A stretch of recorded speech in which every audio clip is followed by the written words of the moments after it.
Hi, Emma. I'm Mercy. Just wanted to ask, I am almost 40. I have a partner and we have a young child together. He's 4 years old, but we don't have a will. Is this something that we need to have? How do we go about it? And what kinds of things should we put in our will? Okay, very good question to start with. So, everybody, if you have a child in particular, it's a good idea to have a will because if the worst were to happen and something happened to you and your husband, who would look after your child? So, you can leave a guardian wish in your will to say who you would like to look after your children. And it can be that you even nominate more than one person. So it might be a case of if it ever came to that situation, needing to use your guardian, that you would sorry, distracted there, that you would have one person, and if they couldn't act for any reason, that you could then use the backup to be the guardian if you needed to. And also, lots of people assume that their husband or wife will automatically get everything that they have if they die, even if they don't have a will. And for some people, that may be the case, depending on the size of their estate.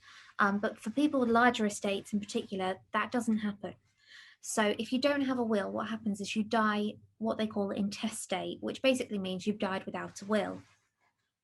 And what then happens is your estate is distributed under the rules of intestacy. So what that means is all of your personal possessions, all your personal chattels will go to your husband or wife. And the first £250,000 of your estate goes to your husband or wife. But any remainder of your estate over that 250,000, if you have children, would be split equally between your children. And if you don't have any children, if your parents are still alive, it would be split equally between your parents.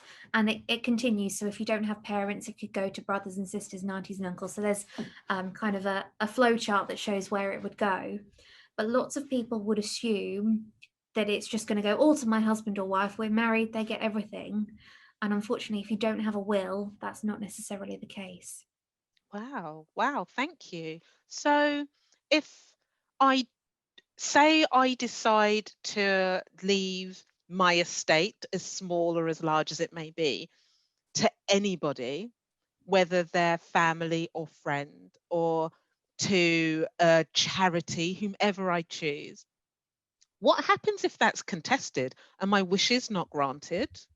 So as long as you have a kind of a complete will that's been executed correctly, so it's been signed and witnessed and dated and everything, somebody could contest a will, but they'd have to be good reason for it. So you can, if there was anyone, say in particular, that you didn't want to put in your will, and there was a particular reason why, rather than just leave them out of your will completely, what you can do is you can put them in your will as a deliberate exclusion. So you can say to my friend Sophie, I leave nothing.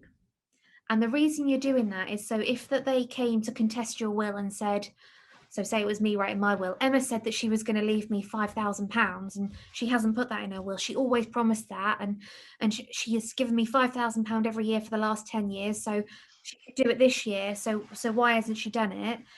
That is then in there as a deliberate exclusion that shows, actually, no, I've thought about my friend Sophie, but I've decided that I definitely don't want her to have anything.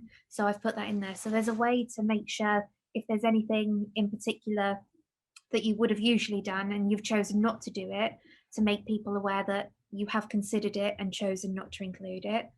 Um, but if someone were to contest a will, it usually has to have good reason. So say you were paying maintenance to an ex-partner for someone and then you died and obviously that maintenance payment stopped. If they could prove that you had regularly made a payment to them and obviously now you've died and that stopped and you haven't made a provision for them at all, then obviously something like that is where you could contest a will. Okay. But obviously when we write wills for people, they're things that we discuss with them. Do you make regular payments to anybody else, to try and kind of limit that chance ever happening?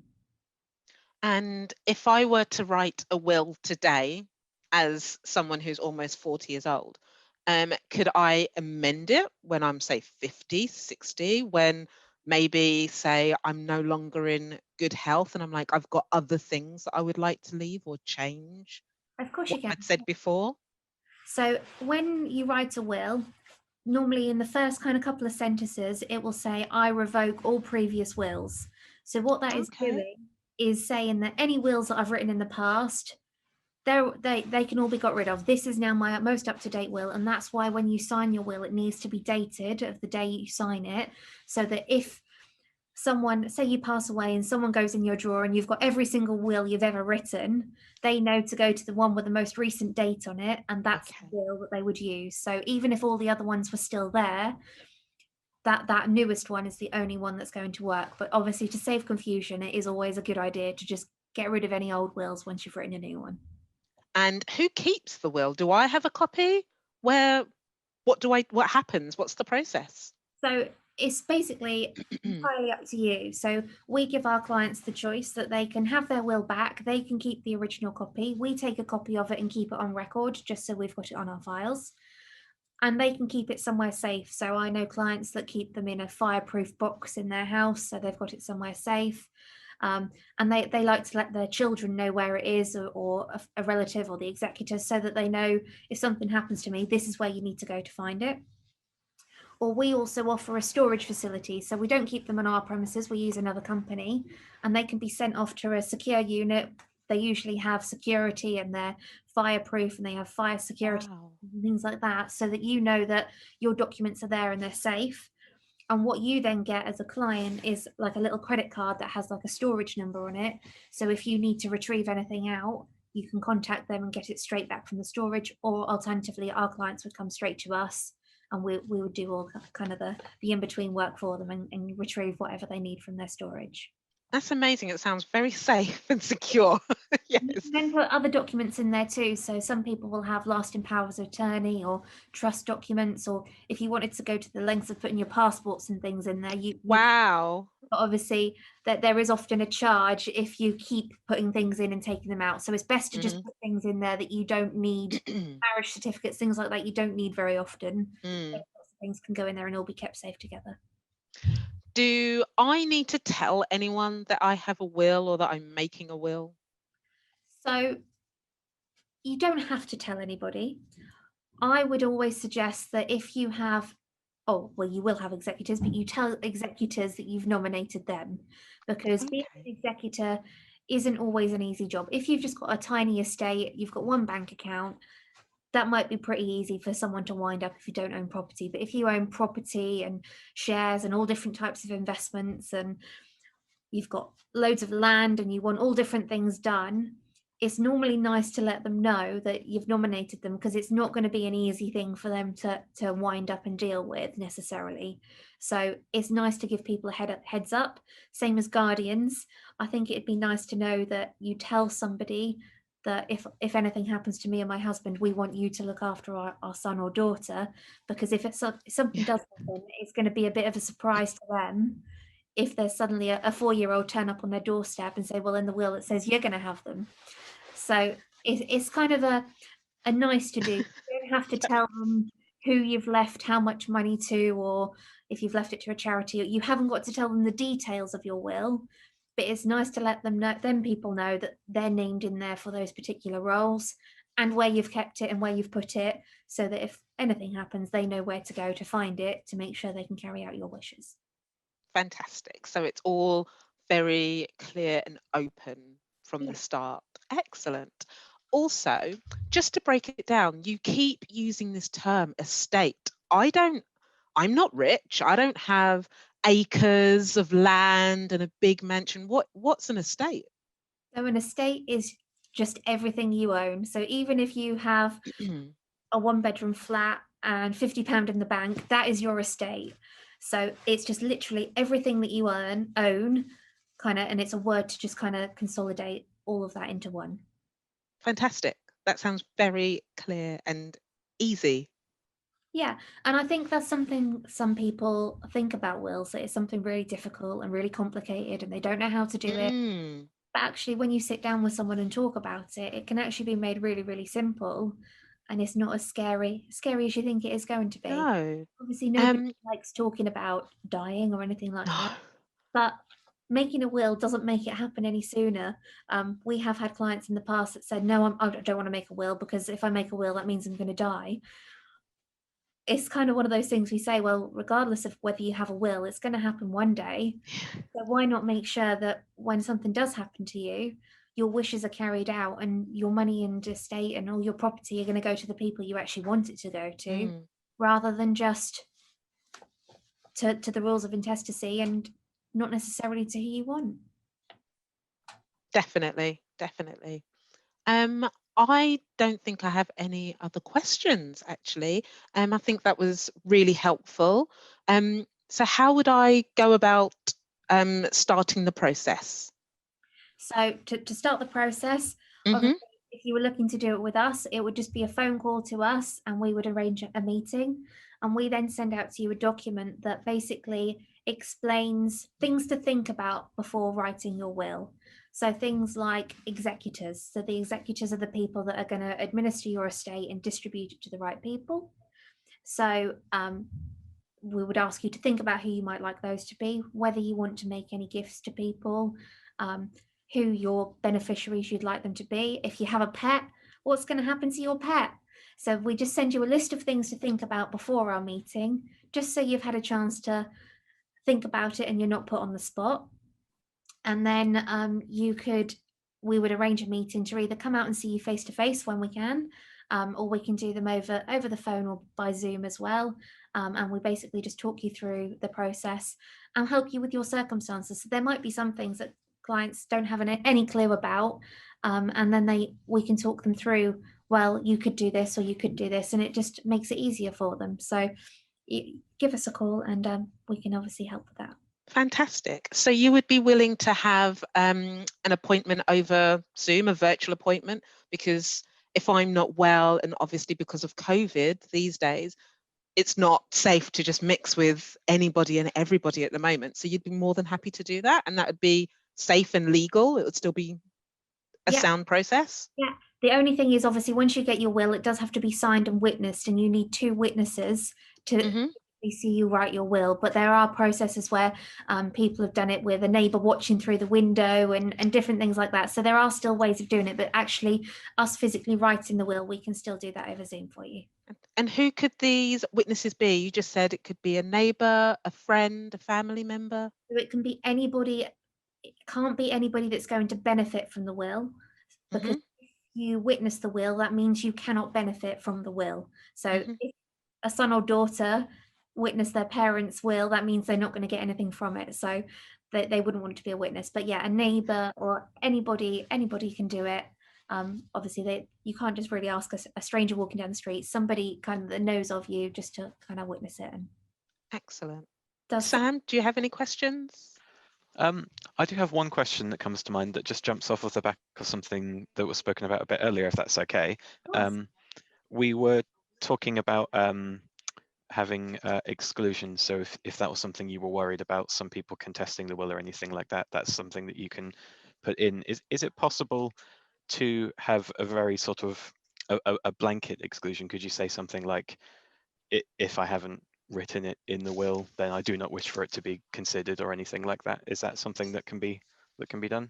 not really, because there could be a good reason that someone is contesting a will. So you can't really put something in as a blanket exclusion. It would need to be a little bit more specific Sure.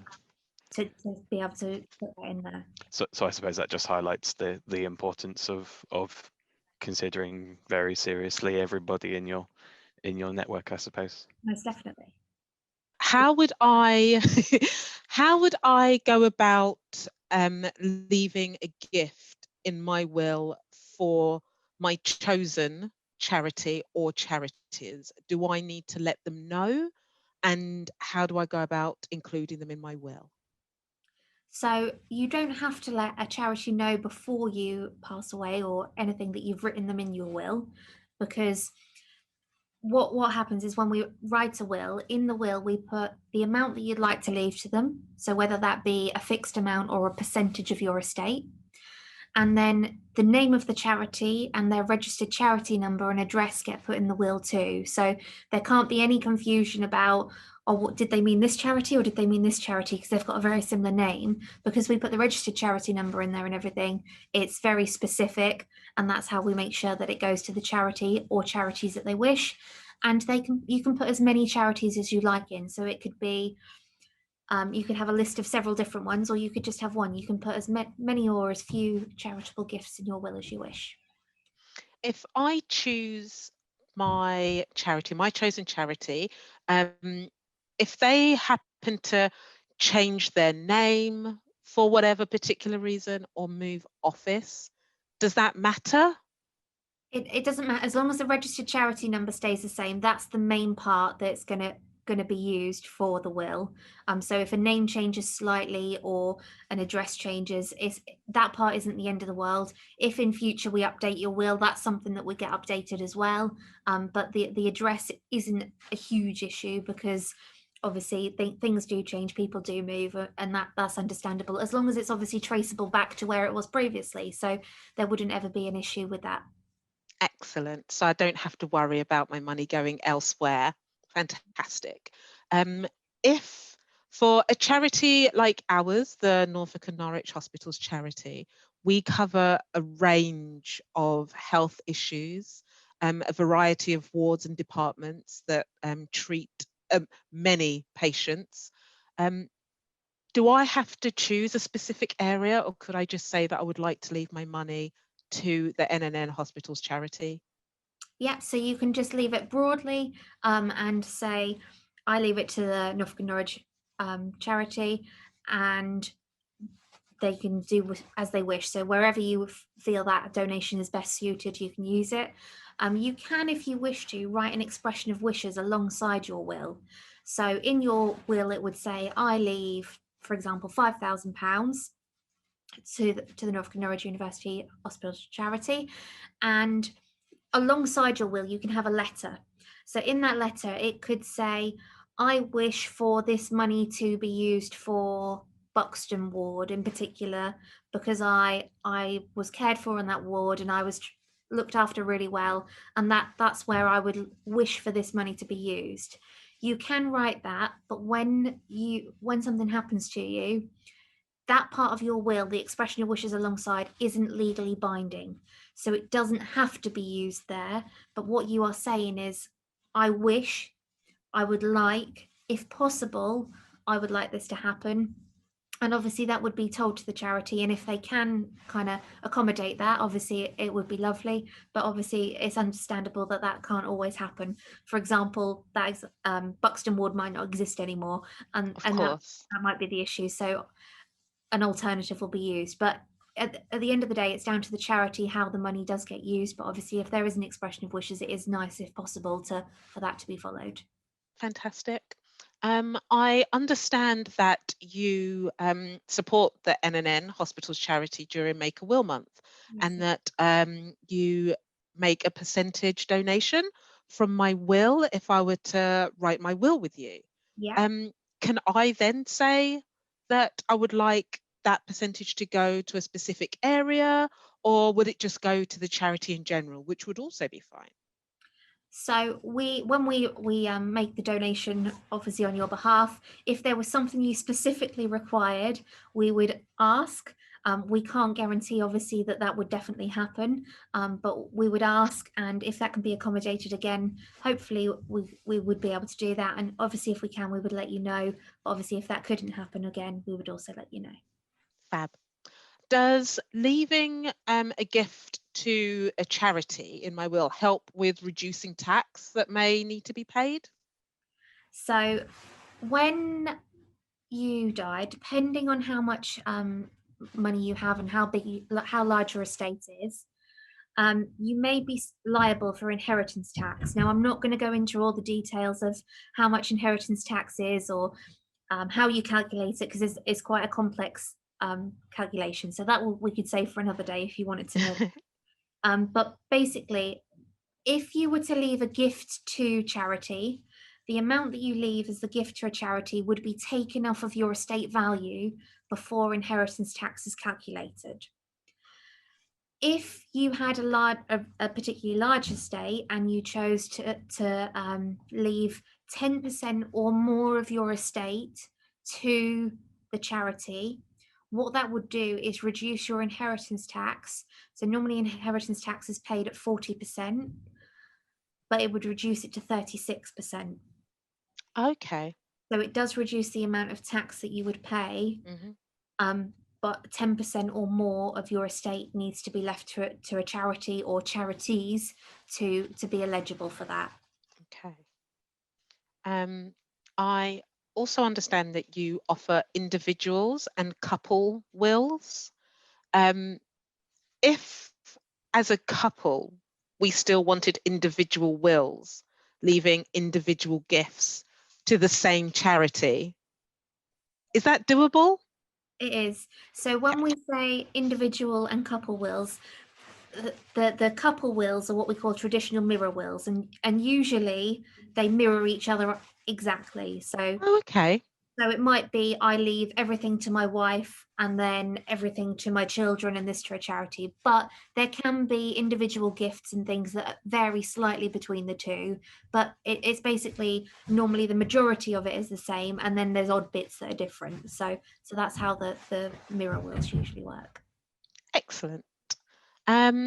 Will my family be able to find out that I've left a gift to a charity if I haven't told them, apart from obviously at the will reading? Do I have to let them know? You don't have to let them know. As I said before, your will is private to you. You don't have to tell anyone. Some people choose to tell their family everything that's in their will. They've got nothing to hide. But some people might feel that their family might not be particularly happy that they're leaving so much to a charity, because at the time when you pass away, it's surprising how some people feel that they are entitled to a parent or grandparent's estate, and actually their wishes were to leave it to someone else. So sometimes they choose not to say anything because that's their wish, and they choose for that to be carried out. So rather than cause problems, it's sometimes easier just to keep quiet. So you don't have to tell anybody that's what is in there, but if you do, that's entirely up to you. So otherwise, like you say, they will find out when the will is read at that point. Yeah. And if they contest my wishes, what happens to the charity? Because I want them to receive the money. So if they were to contest your will, there would have to be a reason for them to receive it. So if they hadn't been included or something like that, but if they had been included in that will, there isn't any reason that should not be paid, basically, and the charity should still get it. Your will is a legally binding document. As long as there is enough money in the estate to pay all of the gifts, then the charity would still get it. Excellent. Is there anything for the charity to do that whole time?